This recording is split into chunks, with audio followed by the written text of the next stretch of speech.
guys, this is Charlie from Charlie's World of Adventures, and welcome to the 5th day of the 12 days of Christmas. And today, I'll be giving you my review on Kraven the Hunter.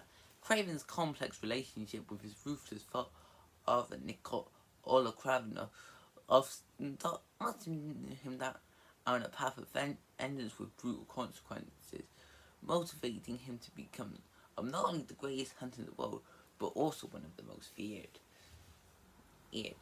So yeah, I don't have too much anticipation for Kraven. In fact, out of all the Sony Spider-Man Marvel Cinematic Universe films that were released this year, here the other two being Man and Web and Venom: The Last Dance, this was the one I knew little about, other than and the crazy production. Because if you didn't know, this one was supposed to be released in October of last year, October 6th to be precise.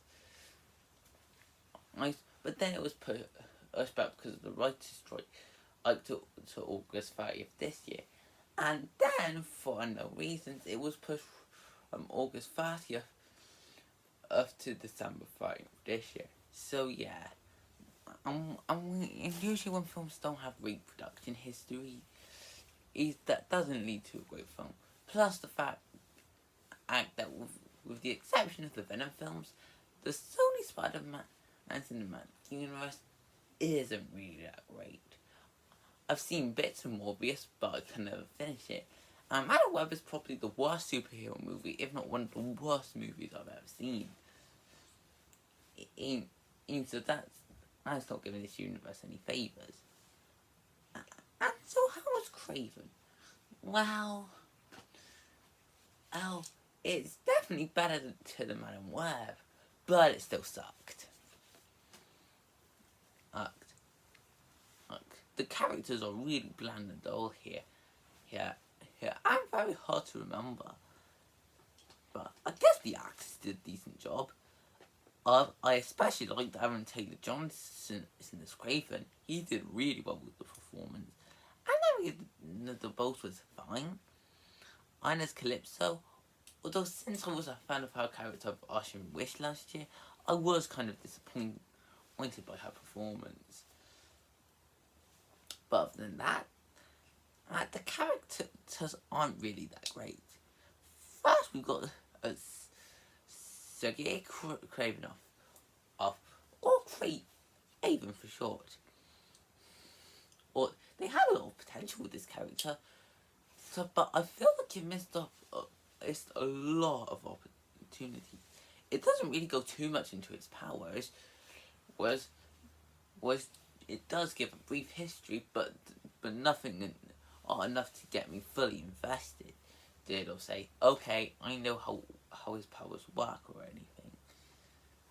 And not on that, but despite Aaron Taylor Johnson's great performance, and I was not huge at the direction of the character, and felt like all the relationships he had fell flat.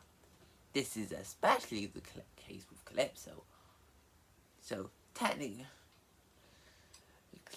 she is the love interest that was responsible for curing Kraven and giving him his power. Well, but that's basically all there is to her. We don't learn much of her, and she pretty much disappears before the climax. There is also Dmitri, Kraven's brother, who he has a decent relationship with until the very end of the movie. Well, without going into spoilers, this really felt messed up and confusing.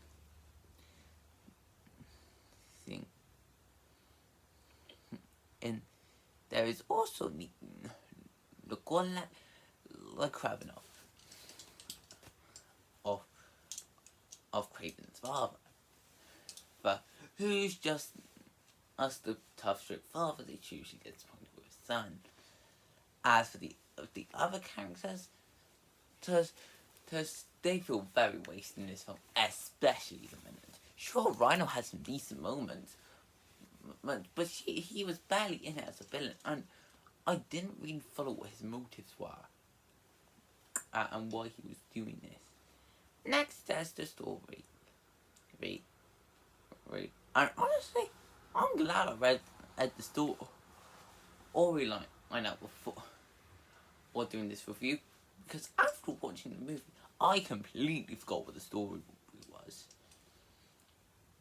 As honest, the story itself isn't that great. It is just a typical predictable villain origin story about how a certain character grew to be the villain.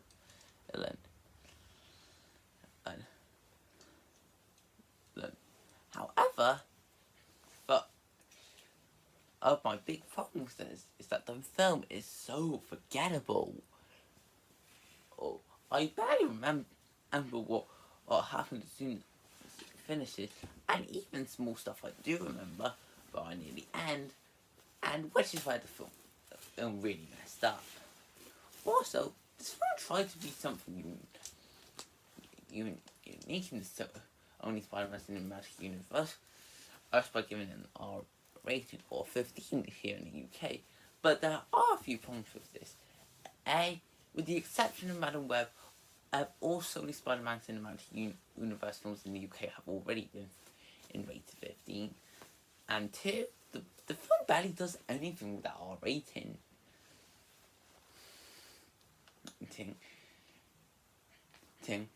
Seriously, this could have easily been edited into a PG-13 or 12A movie, and there wouldn't be too much different.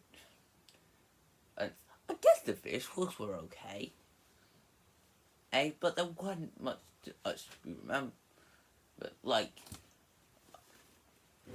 the CGI on the animals isn't terrible, but I've seen a lot better CGI this year, that's for sure. Yeah. However, when it comes to CGI and Kraven,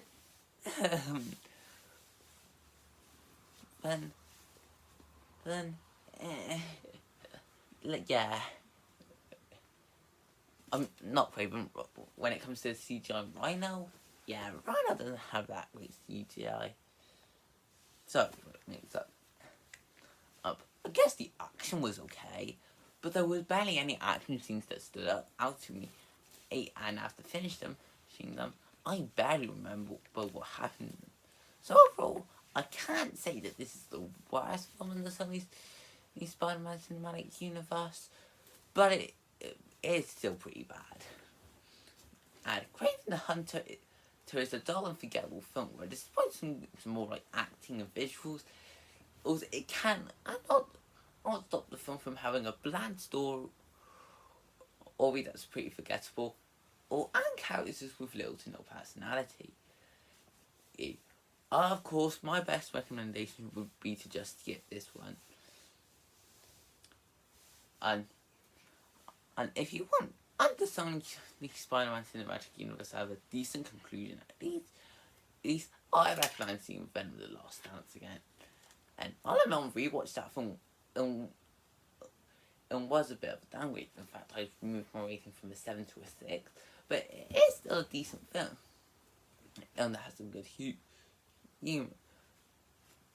Kraven from the Hunt, on the other hand, will only leave you craving for a better movie, and that's why I'm giving this one a 3 out of 10. So I hope you guys enjoyed this video. Feel free to comment, like, and subscribe, and I will see you next time.